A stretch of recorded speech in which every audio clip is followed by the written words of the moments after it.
that I thought of him, I couldn't help but confirm, "Jake?" He raised a hand. "Hi, Helen." "Were you hiding back there?" "I wasn't hiding," he said with a frown. "I was in the nook." "The nook?" "Yeah," he said, turning to gesture behind him.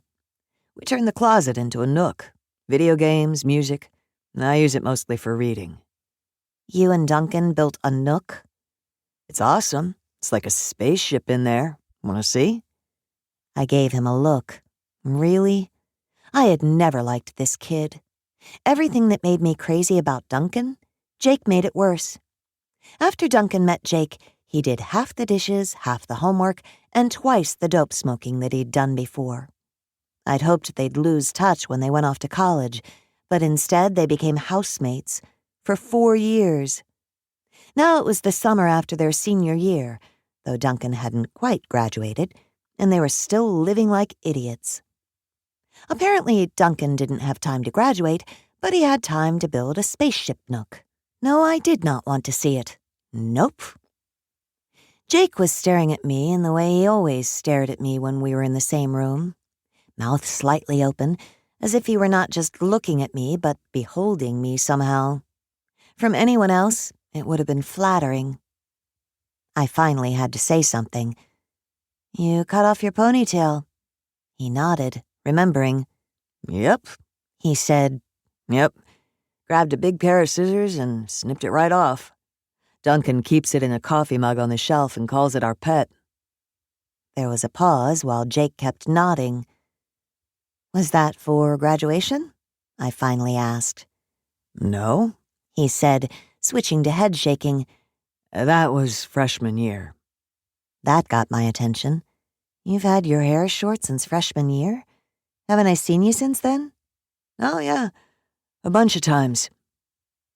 I couldn't remember the last time I'd seen him.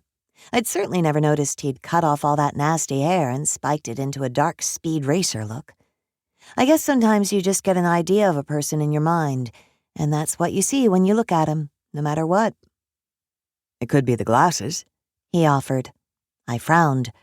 "The new glasses," he said, tapping them. "I never wore glasses before this year." "Oh," I said. "Right." It was becoming quite clear to me, and likely to him too, that I'd never really looked at him before.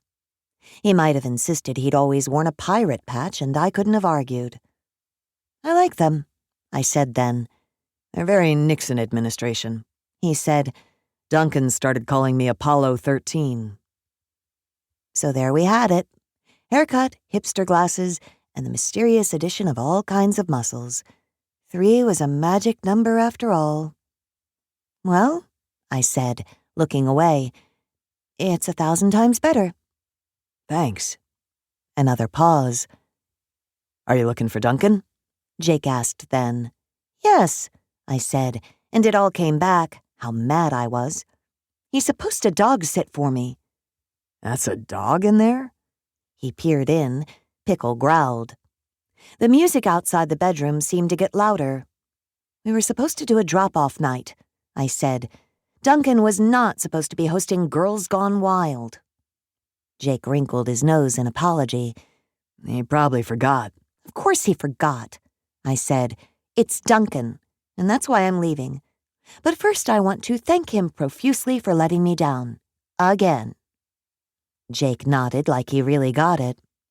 "He's big on the offering, not so big on the actual doing." I shook my head at my own stupidity. I never should have agreed. "It's hard, though," Jake said. "He really means it when he offers. You just have to train yourself to say no. I've got it on a tattoo. Always say no to Duncan." I tilted my head. "Really?" He smiled like I was adorable. "Not really. I'm kidding." I sighed. "Great ponytails, by the way," he added.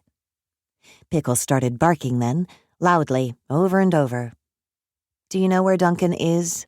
I asked. He nodded. "He's in my room. That's why I'm here." I shook my head. "Why aren't either of you actually attending your own party?" Jake said, turning his eyes up to the ceiling to think. "Well, I'm in the middle of this great book."